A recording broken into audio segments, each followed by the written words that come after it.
Assalamu alaikum wa rahmatullahi wa barakatuh. Welcome back to another episode of Canada Today on Muslim Network TV. We are bringing to you every week topics and conversations that are critical, that are timely, and that are sometimes sensitive. And today is one of those days where we're going to be talking about sometimes a taboo topic that has a lot of stigma attached to it in our community in particular, in the Muslim community in particular, but even in the wider society. It's a topic that not everybody is comfortable talking about. And we're talking about a topic that relates to mental health and suicide, unfortunately. And as a trigger warning, of course, this is a sensitive conversation we're going to be having today. So just be mindful of the types of conversations and topics and themes we're going to be discussing. Did you know, according to a study, about 24% of all deaths among 15 to 24-year-olds in Canada are actually young people, are based on or due to suicide. Suicide is considered the second leading cause of death among youth or young adults between ages 15 to 34. And suicide rates are approximately 3 times higher among men than women. So to discuss this trend and discuss something very specific, a recent development in the Muslim community and more specifically in the Bengali community in Canada, we wanted to talk to two wonderful individuals and community leaders and mental health experts in our community. It's my pleasure to first introduce Rufaida Mohammed. She is a Canadian social worker and a not-for-profit strategist. She currently contributes her time and expertise to special projects at Naseeha Mental Health, which is a not-for-profit organization that provides anonymous, non-judgmental, confidential, toll-free support for young people experiencing personal challenges in life. And Rufaida joins us with a Bachelor of Social Work from McMaster School of Social Work. And I have the pleasure of knowing Rufaida from our university days, almost not dating ourselves too much, but almost 20 years back. So welcome, Sister Rufaida Mohammed, to Canada Today show. Thank you so much for having me. A pleasure to be here. Same here.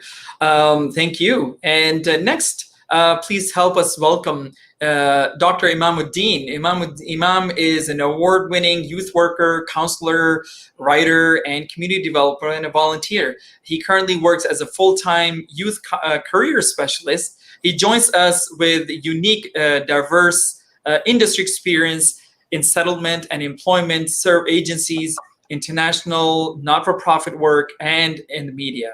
Imam holds a Bachelor of Social Science in Public Administration and a Master of Public Administration and a postgraduate journalism diploma in journalism from National University in Bangladesh. Thank you very much, Brother Imam Uddin, for being here on our show today. Thank you so much for having me. It is my pleasure. Great, thank you. So, you know, this conversation and this interview was sparked by a recent or relatively recent study that was an article or story that was published on CBC about 13 young men in the Canadian Bengali community who tragically died by suicide. So I wanted to help our audience who may not be familiar with this particular CBC story, if you can shed some light on what was this story about, and what was this article about, and what was it highlighting? If you can help us sort of get an idea a little bit about what this article itself was about before we get into your research, that would be awesome. Thank you, Taha. And this is a report published on CBC 28 September, and it is based one of our research findings, youth suicide in Bengali community, basically. And this is the title. So we conducted a research is basically started from 2017, and it is a long time to conduct the research because of we had no fund for it. We just voluntarily done this research. The reason we did this, basically, you mentioned that 13 youths took their lives, and it is like we actually don't know how many youths took their life. It is like whatever we know, there are so many lives maybe we don't know. So it's like strike us, and basically we thought that like this is a very big problem in our community, like Bengali community in Toronto, not only in our community, in other communities as well. So then we decided to do some like what is the reason behind them, and based on this, then we started the research, and Mm. based on our findings, then CBC contacted us, and they made a story about that. Okay. Well, thank you very much. And we'll talk about the actual research in just a moment.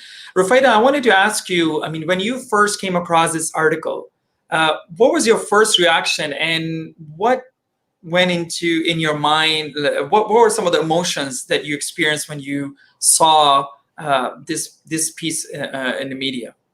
Well, it's exceptionally disheartening. Being in the field, every story that you come across, there's an element of attachment that, a family member is experiencing this loss, a community is experiencing this loss, friends that are around that person is experiencing this loss. And, it strikes a chord in terms of, what can we do, or what are we not doing enough of to prevent these scenarios and these situations from playing themselves out. And I think that was just, the initial reaction I had was, how can we do better to support these vulnerable youth? Mm. Well, thank you for sharing that. So, Imam, let's talk a little bit more about the actual study itself. First of all, how did you guys, and my understanding is you, had a great team of social workers, professional mental health experts who came together from the Bengali community in Canada, in Toronto area, and thought, you know what, let's do some research, as you talked about. So how did you go about doing that research? What were some of the, elements and tools you used to actually make it happen over the past, almost 3 years that you did this research? Right. Thank you. Like we started in 2017, when there are few of especially one of the youth took his life. You see the CBC news. He struck all the community, and then we discussed with some academics. Like one of the academics is Purnima George.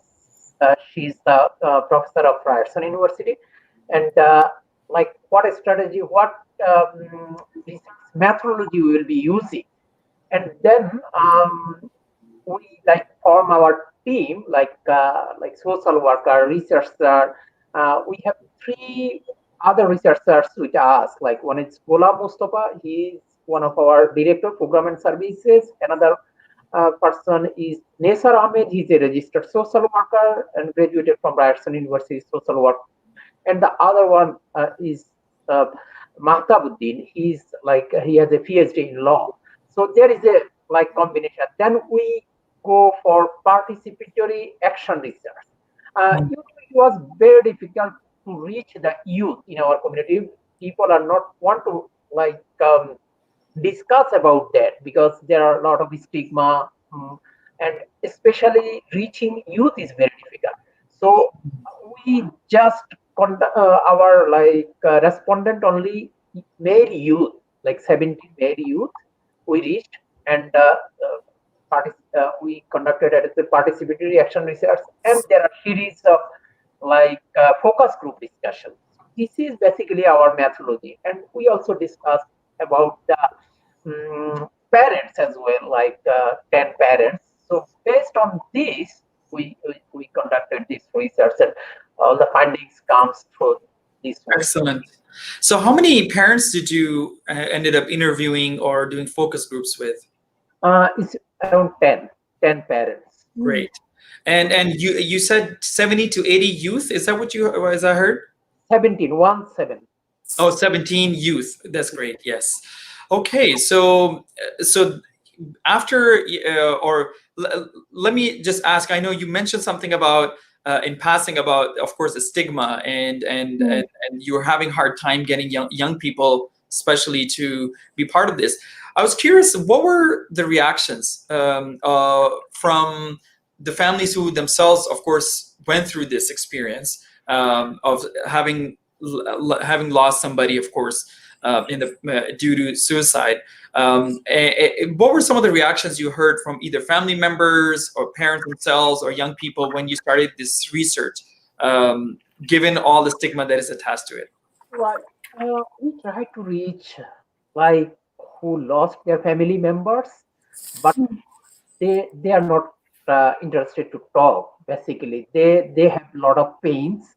So it's like they said, I especially contacted few parents about that, like and the family members as well, and they said like if you ask me these questions, it will take more pain to me. Like I remember my situation, so we cannot reach them that much, and so basically we reach like friends. Like I can give you an example. Like you took his life, and we conducted some friends, classmates, like who are very close to them. So the respondent we selected mostly somehow they are connected with other youth who already took their life. Oh, interesting. Very interesting. So Rufaida, I wanted to ask you, I mean, you are a professional in this industry and you have been seeing all sorts of trends, and we'll talk about the trends in a moment. But I wanted to ask you, when you saw this study and you came across the study itself and the findings, why do you think something like this is critical to our community and for the youth development and youth mental health in Canada? Yeah, I really applaud Dr. Uddin, for his initiative on this, research paper, because, when we kind of go into the field to kind of, source information about, how youth are kind of, what's going on in their heads, what are the relationships with family members, how are things breaking down at the more granular level? Like, what are their thoughts? What are the factors influencing them to consider suicide? So he was able to remarkably get these youth in a room and have conversations with youth that can enlighten us as to what their experiences have been, and as well with their parents. And what's interesting is that our community is very closed off. They prefer not to share information about suicides. They prefer not to talk about suicides. It's very much taboo in our community. It's very much, and when I say community, I'm saying across the board culturally. In the South Asian community or in the Muslim community, I want to use really broad terms that it prevents us from seeking help. It prevents us from talking about it. It prevents us from really educating ourselves about it. It's very much a taboo topic. So the fact that Dr. Uddin was able to have these focus groups and get really good information from individuals, it actualizes and contextualizes suicide, in our society. So that's really, really critical. So yeah. Thank you. Yes, and definitely. I mean, as you mentioned, now we have some concrete facts and studies to back what you have already been seeing and observing and advocating for all these years. So definitely, thank you very much, and congratulations, of course, to BIES and your team for making this happen. So let's talk about some of the key findings, Imam, that you found in your study.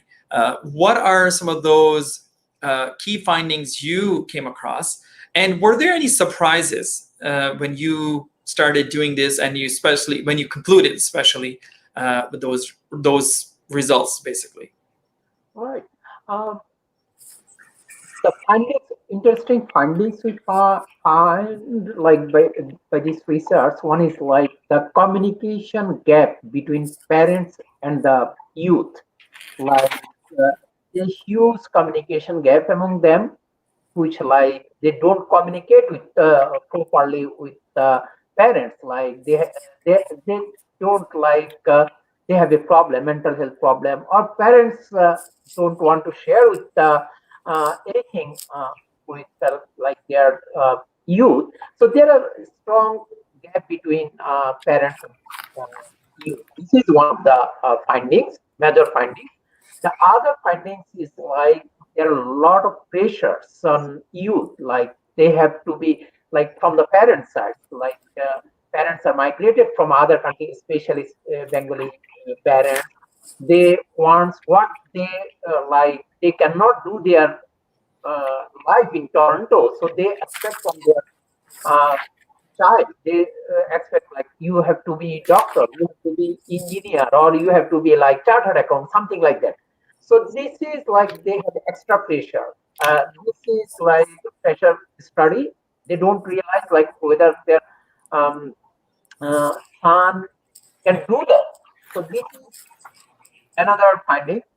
The other findings is like is sometimes pressure about like choosing partner, like when a youth like they choose a friend like they are, so this is another pressure. No, you cannot go like meet with this, you cannot do this, you have to be do this. So this is like they don't have that much trust to their parents.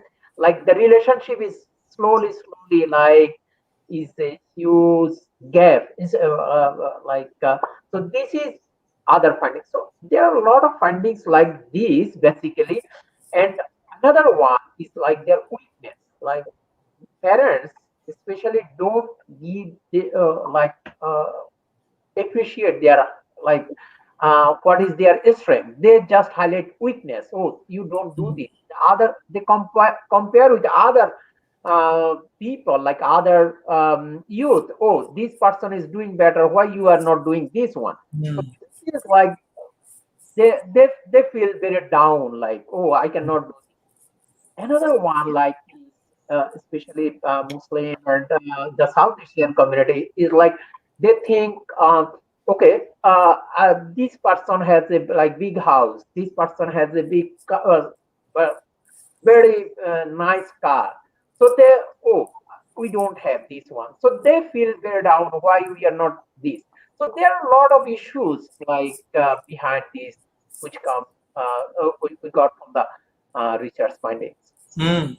So, Rufaida, I mean, did you see any parallels or surprises in the survey results that you came across? I mean, based on your experience of the wider Muslim community, are you seeing similar trends in the other first generation immigrant communities and their children? I wonder what your experience has to say about these results, essentially, and speak to these results. Yeah, no, absolutely. I think Dr. Uddin definitely, captured a lot of, the key factors that influence, these disconnects, happening between, parents and children, or, children or youth, in society and the community overall.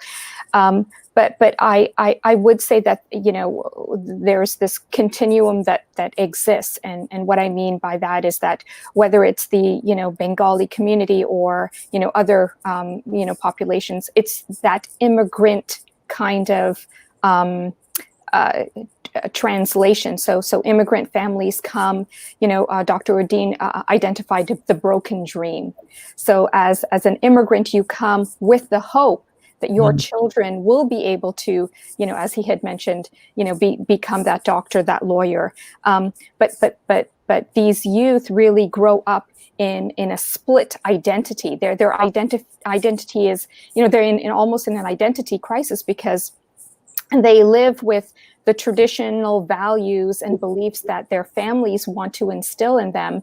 But, as they leave their home, as Dr. Uddin was saying, that, they have these, societal pressures. And so they have to traverse both sides. Other things are,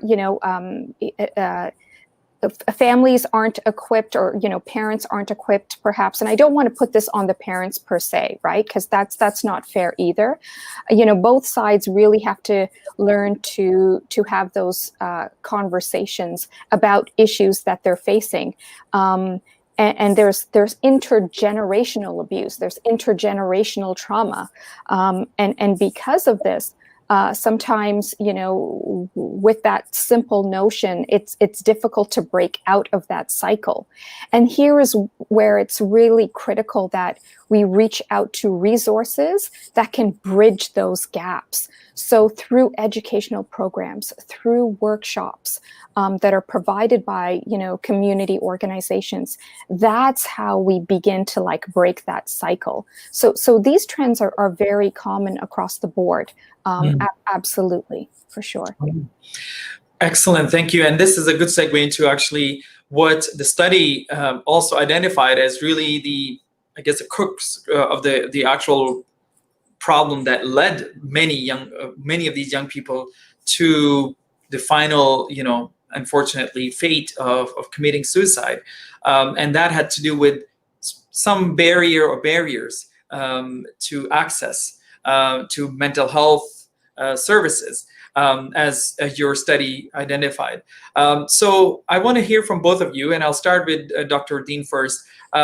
You mentioned in the study, your study highlights the fact that the real problem at the end was that there was just no either awareness, or there was no desire for XYZ reasons for the community, or even these young people themselves, to access help and resources that could have probably saved lives. So tell us a little bit about what you discovered, after you did all those interviews, Dr. Uddin. Thank you. And basically, Dr. Rufaida mentioned that there are a lot of lack of resources and everything in the community they don't know, and like stigma, taboo. So this is the reason people have a lot of mental health pressure going on, mental health challenges going on. They don't want to go to the doctors. They don't want to go to the resources. They don't want to share with others, so that they don't know exactly where the resources are. One thing I forgot to mention, this is we our findings from the youth, but as well we have findings from the parents also. Parents told us the mental health problems is neglected in our community. So they feel is racism. They have unemployment issues, and so many issues they have in their life. So this is the reason they cannot they feel mental health challenges. This is another one, from the part of the parents findings. So parents and youth, they don't share, they have the problems, and they don't want to help from others. So if someone helps from others, then it is the question for resources, where are you to get the resources. Even they have family doctor, they don't know, if they have challenges, sometimes they don't want to share with even their family doctors. Even they have mental health problems. So this is this is very surprising us, why they don't want to discuss this one. They think if this information goes out that they have the mental health, even parents, even youth or family member. So it is people will know in their community, and they will treat them differently, someone. So this is one of the issues. And other issues is they don't have the any place to spend their time, like quality time. Youth and the parents, like, okay, so they don't want, like sometimes in our community, especially Bengali community, a lot of youth, parents don't want to keep them to meet with other community members. So Mm, they spend their time mostly alone, like sometimes withdrawal behavior. So they mm, don't. So from the pressure from the parents, like if you meet with other community, maybe you'll go to marry someone else, some community. So this is like so many issues like inside there. So mm, those are the things. So and there are not lot of resources in the community, but there are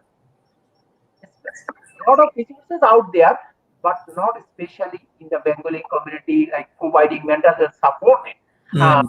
so we started our Bengali Information and Employment Services after releasing this report. We started supporting mental health support in partnership with Canadian Red Cross. Excellent. Rufaida, do you have anything to chime in here with?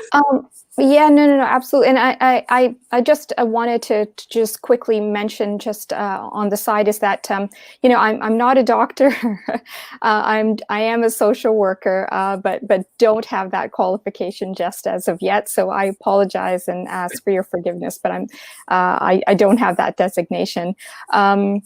I do want to say that, one of the winning qualities of, helplines, kids helpline, and particularly Naseeha's helpline, is that there is this anonymity that's attached to it. So it allows some of those barriers to come down, and the barrier I'm talking about is reaching out to resources without being known.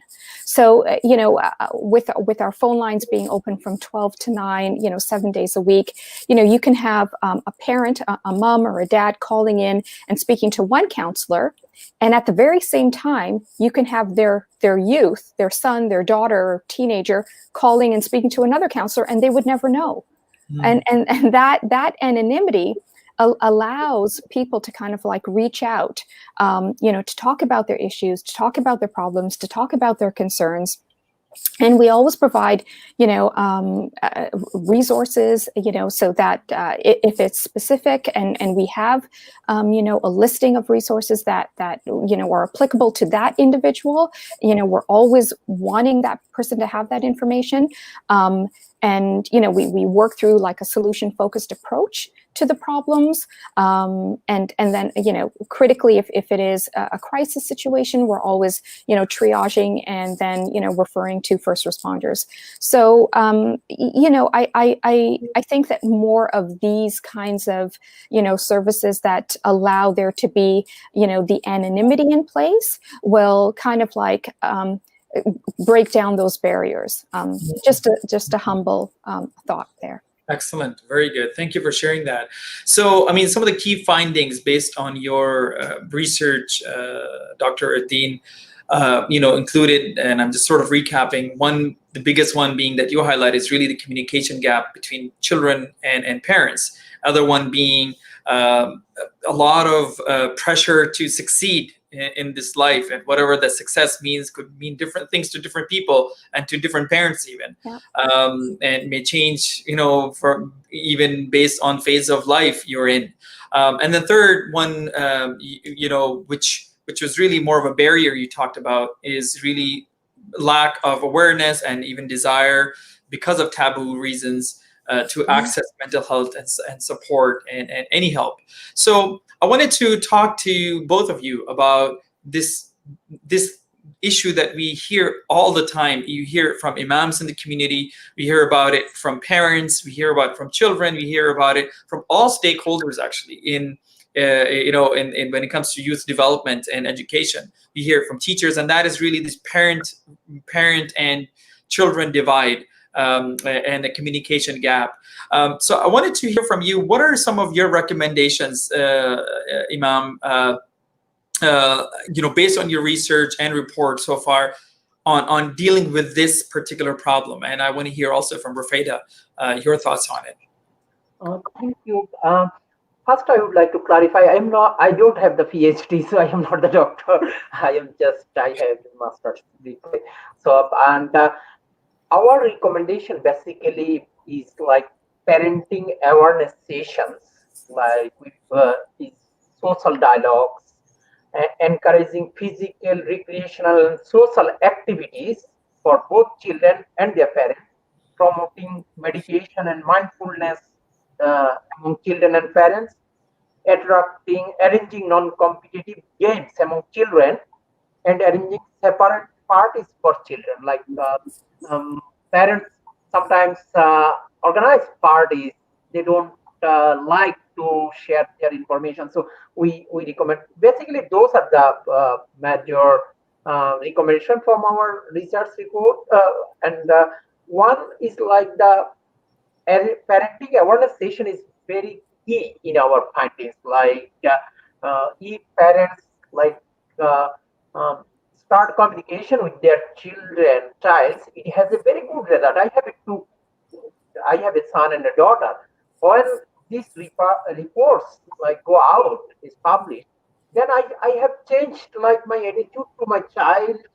Like okay, I have to play to their every opinion. Like I have to try to know what they want to do, and I want to try to keep them happy. So these kinds of things usually not come from everybody. So if we can organize more awareness program like parenting sessions, so that will be helpful. Excellent. Sister Rufaida, do you have anything to share on this? Yeah, no, some of the recommendations come with, a deeper sense of realization in terms of how, expectations are grown, for example, when children are young and as they kind of, go into like their teenage years and young adulthood. And so, some of the conflict is sourced from like a balance between like, the traditional values and more contemporary societal values, freedom and pressure. And Imam Uddin, definitely identifies these in his research, finding a happy medium between, the understanding of allowing youth to kind of like make some choices, but, there are choices that are informed by parents, that there is good conversation about, wanting to do something and why would you want to do it, and some of the benefits and pros and cons. And these are just constructive conversations to have with youth. Also, just spending time with one another. I think, Imam Uddin said that, parents are stretched in the home environment. They're maintaining full-time jobs. They've got commitments, with their community engagement, or, maybe there are health conditions. Like they're just managing a lot. And then of course the well-being of their children, sometimes it does fall to the wayside. And, kids do indicate that, the mentality with the immigrant population. And, I'm speaking of myself, my parents came here in the 70s, and, obviously it was like work hard in school and either become a doctor or a lawyer or a teacher or an accountant. And so there's really a stress on, doing well academically, and the weaknesses are sought out as opposed to focusing on the strengths. And that was another indication that was mentioned in the paper, the research paper, and teaching kids how to accept failure.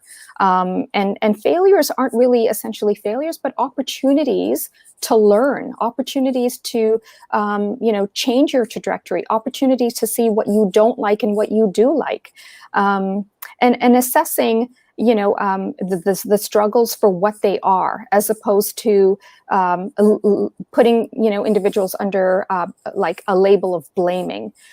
These are all, avenues of repairing and building strained relationships, and removing the competition between siblings or between, family members. This was also indicated. And when relationships become strained, recognizing that they're strained, and then moving towards an approach where they can be reconciled, because these relationships, foster relationships in the future, in employment relationships, in spousal relationships as they enter into, married life. These are, nurturing years where we're teaching as we go. There isn't, we often conceive of myths associated with suicide that, people may talk about it, but, they don't mean it, like, offhandedly, I'm just gonna kill myself. But, it's a joke, it's offhanded. But in some cases, if someone's hinting at it, like, we should take it at face value. And some of the myths associated with suicide is that, well, if I talk about it, then they're going to think about it more, and then they're going to actually do it. So I don't want to talk about it. Or like, they seem to be having a perfect life. They've got the grades, they've got a part-time job, they've got really great friends, but no one really knows what's happening on the inside. Like, so building those opportunities to have, conversations, and, in having, in meeting with kids in the hospital setting, and just, some of the work that I've done with institutions is that, they really value the interest parents play in their lives, just even asking them how their day went, even having a meal together, or just showing interest. And it doesn't mean like planning a huge, weekend outing, and, it is just small amounts, small doses during the day that keeps parents vested in the interest and the well-being of the children, and children and youth and young adults kind of recognize that. Those are the repairing moments in the relationship. That's excellent. Thank you very much for sharing some very, very practical tips and insights here. I wanted to ask, since you brought this up, actually, it's a very good point, about those people, young kids right now who may be contemplating suicide, and God forbid, they go take further steps and do it. What can parents, and even I would say community leaders, community members, do at this point to, inshallah, prevent some disaster to happen? What are some of the things you would recommend they do? What kind of resources you would recommend that they actually reach out to hopefully, abort such thoughts? Is that me? Yes, or for you. Sorry, okay, I mean, for you. Yes. Thank you. So, some of the warning signs, and by no means is this kind of like, the rule book, but they are definitely suggestions, and there are perhaps some tips, but really, there are really amazing programs out there, such as Safe Talk, such as Suicide Assist training. And these are active ways of learning more about approaching suicide. And, you can take these workshops online. Naseeha also has a suicide intervention prevention toolkit that we often go into community settings and teach community groups about, the warning signs, the myths, the approaches. But certainly, be prepared, to look at, changes in behavior. Be prepared to look at how, emotions might be changing, how their thoughts might be changing. Look at their physical appearance. Like, notice that, these are things that are indications that something else is going on inside. You might even see that, they're talking about it a little bit more. You might see that they're actually making open statements about threat to do it. You might see that, they express feelings of like hopelessness or helplessness or worthlessness, for example. They may be doing strange things like writing a goodbye letter, or leaving, text messages, or putting something on Facebook, or, leaving, messages on calling people and leaving messages that might be out of the ordinary. So, these are some of the warning signs that you definitely have to look for. Other things are like making arrangements. So they may, have possessions that they start giving away just out of the blue. And that might be, something that's quite different, for example. So, you're looking at like these behaviors that, are like, off to the center, and not usual. And why people do it, like there are myriads of reasons why. The depth of the psyche could, there could be traumatic factors, there could be abuse and neglect, as Imam Uddin had mentioned earlier. There could be a family history of suicide. They could have experienced extreme loss in a short amount of time. There could be different kinds of pressures, relationship problems, financial pressures. There could be, extreme forms of bullying, Islamophobia, and all of these pressures, every individual is able to handle just enough. And when it tips a little bit further, it becomes unbearable. These pressures I'm speaking about. And so the processing at times can be, like they need to escape. So suicide is a route out, or that they struggle to cope in such a degree that this is like there is no other way. So this again is a route out, or there's a lack of meaning in their lives. So that's where that hopelessness. So these are kind of like some of like the more critical things that, signs or reasoning behind. And then just in terms of like the intervention piece, and I'm just going to mention just a few because I'm cognizant of our time, is that, you're looking for these warning signs, changing of behavior and emotions, and, appearance, and just some of those things we discussed. Rather than, you have to approach individuals that you may find that, are emotionally distraught in a very empathetic and approaching it while building a rapport. And that empathy is deep rooted in the sense that you want the well-being to be established for this person. So approaching with an empathetic ear and building rapport, and then be courageous in just directly asking the question, are you thinking about suicide? Are you thinking about taking your life? Like, be very direct, because it's at a serious stage where you just have to ask that question. And they may say yes, and don't be surprised by that. Like you have to know that you're intervening and you're working to find out more and how you can help. And so be very, empathetic in like listening and trying to understand, and, allowing them to explain. And less of sharing of yourself. Well, this what's happened to me, and this is what I think. No. Really kind of come at it from their perspective. And then, try to pinpoint some of the more positive reasons, like, what are your reasons for living? So you're trying to build a little bit of hope there, and trying to shift the thought a little bit. And these are just quick kind of tips. You might also want to just assess for severity, like in a scale of 1 to 10, like how do you have a plan? What is that plan? Ask them in detail. They will share it with you if they're very, very serious, like that they're imminent about, committing. And as well, they may say from a 1 to 10, I'm 20. And that's happened. People have said, well, on a scale of 1 to 10, I'm 20. And then that answer alone is like, we're on the phone with 911. Like, that's a direct indication. And then you develop a safety plan. Well, okay, is there anyone you can call? Is there anybody, can I come and visit you right now? Like, can you stay where you are? Like, is there anyone around you that you can see, that, you can walk to? Stay with me on the phone, or, whatever the case is. These are just kind of like some of the quick tips of intervention, but it's certainly building a rapport and establishing a relationship with that person that you might suspect might have suicidal ideation.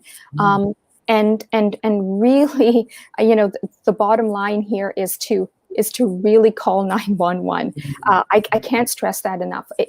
Don't take it into your own hands in the sense like, and I'm going to develop a safety plan with you. Yes, that is critical and that's important, but really turn it over to, first responders, like the experts, because their sense of self is very delicate at these stages. And so, you want to make sure that, the appropriate mental health or, medical experts are intervening to help and save that person. So I apologize. I spoke a lot. This I do is apologize. much needed. Thank you so much. That was awesome and sad at the same time. But I'm glad you actually, that's exactly what I think we all need to hear. God forbid something like that happens in your family, in your community. What are those trigger signs? What are those warning signs? And what are those steps we need to take to actually ensure that it doesn't ever happen again? I wanted to, there are a couple of questions we want to end with, given our time now, and there's so much we can talk about, of course, such a broad topic, and would love to have more conversations about this in the near future, especially about mental health in general. Sure. I wanted to ask both of you about the wonderful work that your organizations have been doing. I know both of you have touched a little bit upon it, but I wanted to start off with Brother Imam Uddin to share what is your organization doing. I mean, I find it interesting that this group is essentially supposed to be, an employment settlement type of service, and yet you guys actually took this bold initiative of actually conducting this study on youth and suicide. So, talk a little bit about what you do and what kind of services you're offering in the Canadian Toronto Bengali community, and then we're going to hear from, of course, Sister Rufaida about Naseeha Mental Health as well. Thank you, Taha. And I would like to give a big thank you to Dr. Rufaida. She mentioned very nicely, like all the resources, what need to do, and I love that. Like whenever someone like feel changes in behavior or like some sign of suicide, what kind of so what need to do. So these are very good information everybody have to know.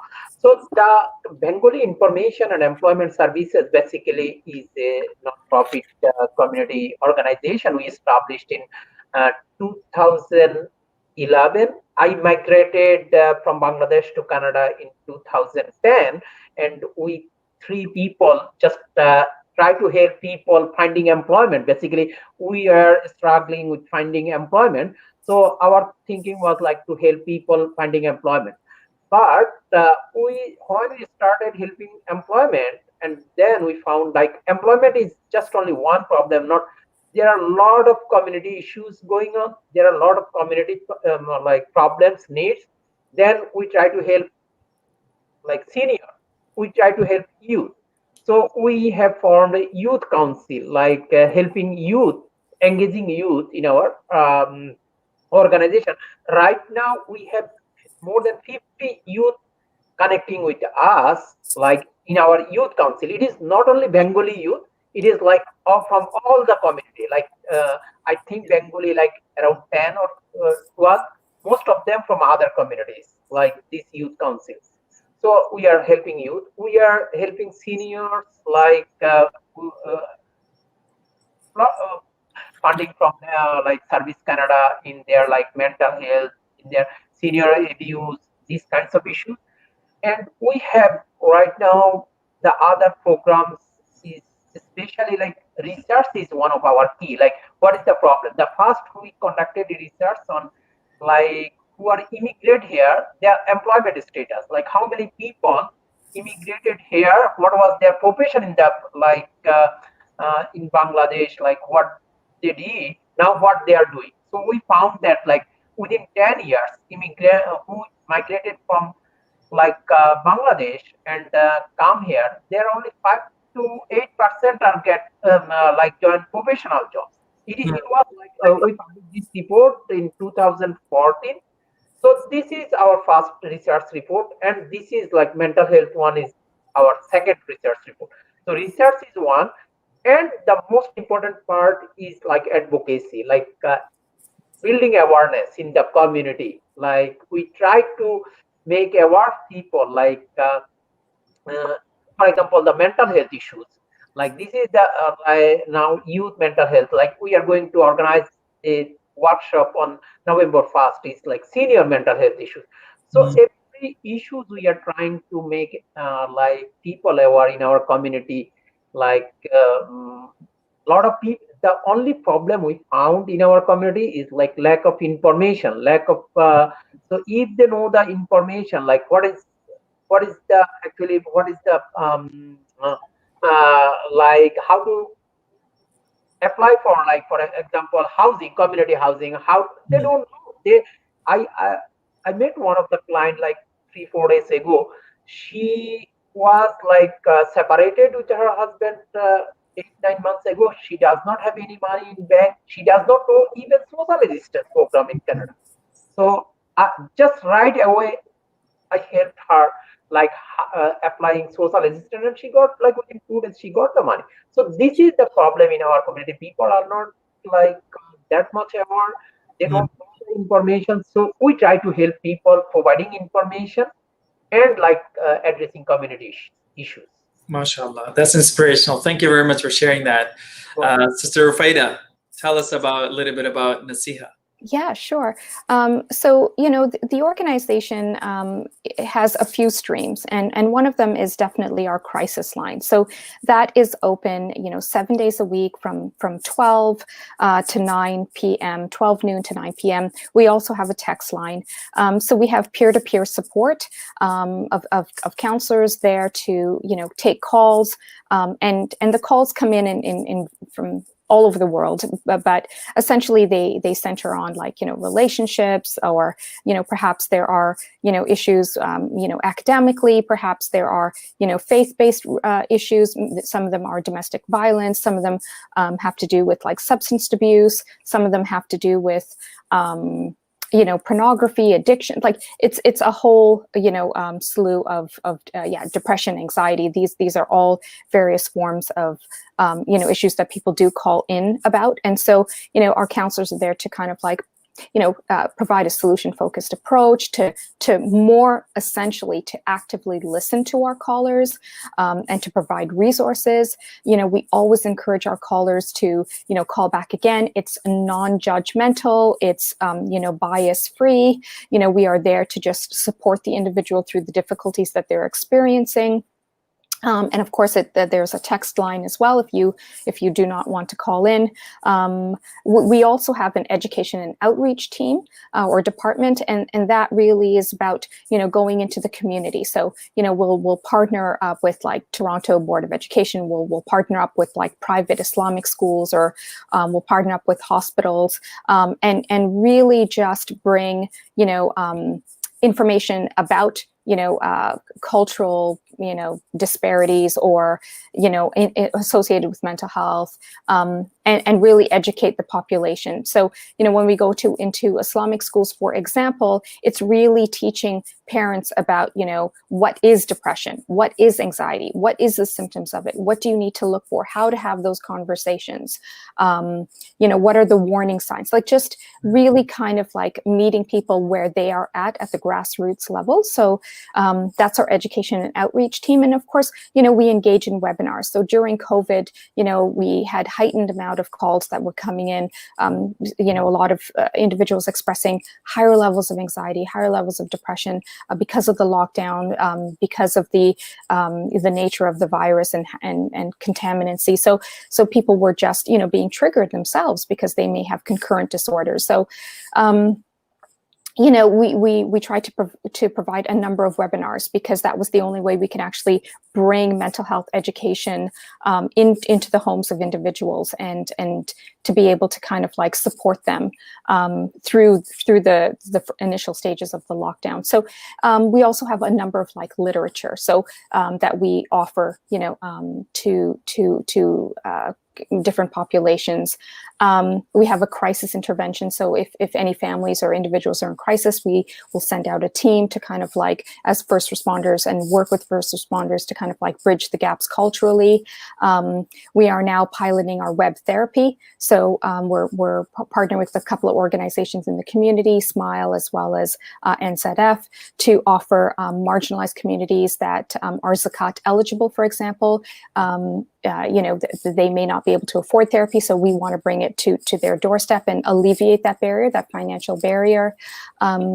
Other areas are, I'm just thinking of just some of the newer projects. We're definitely in the US in terms of partnering with organizations and doing webinars in the US. So, our website is, you can just access us, just Google Naseeha Mental Health, and, you'll see a number of, our different departments and how people can get involved and access information and send us an email at info@naseeha.net. So yeah, I'm, we're available is what I'm saying. Awesome. I mean, you guys are phenomenal. I've always been a great fan of this incredible work that Naseeha does. Yeah. And thank you for doing this for our young next generation of young Muslims and youth, and of course for the wider community as well, regardless of their age. But young people are the ones who are suffering. And so, one of the things I realized almost 10 years ago, I remember once,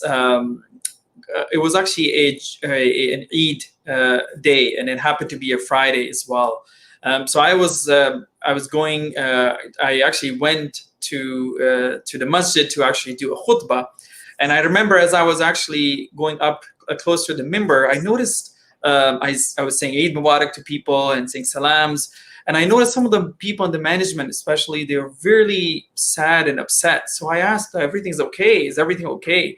And the caretaker of the masjid told me that we just actually finished a janazah or burial or a funeral prayer for a young girl who committed suicide, and it was so heartbreaking for me, and really it so weighs so heavily on me to thinking about the fact that the happiest day of the year for the Muslim community, if a young person, for whatever reason and whatever circumstances, decided to take her life or his life on this day,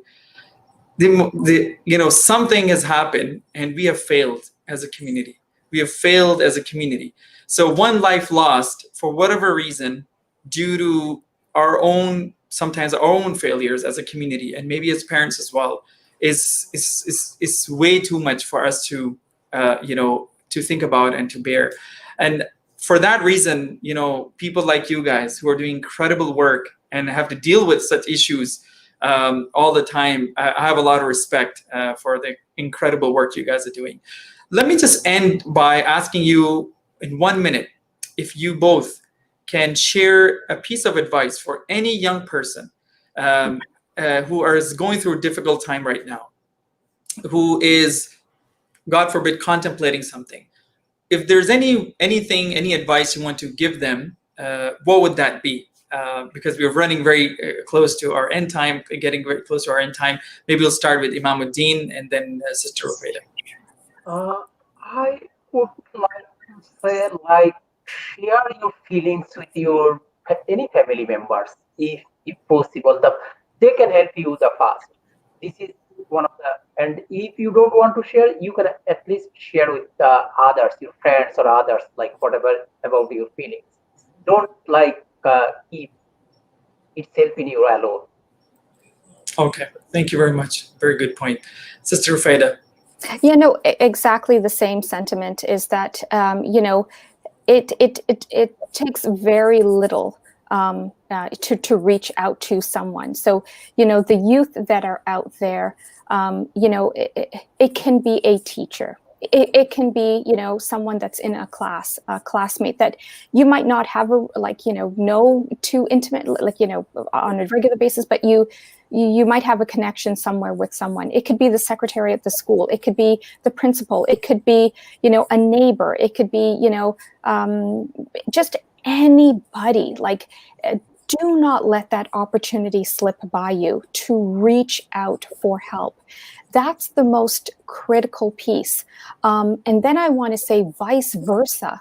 If you are a friend, if you are a teacher, if you are a neighbor, if you are an aunt or an uncle or a cousin, or whatever your affiliation with this person or individual, and you notice something different, something out of the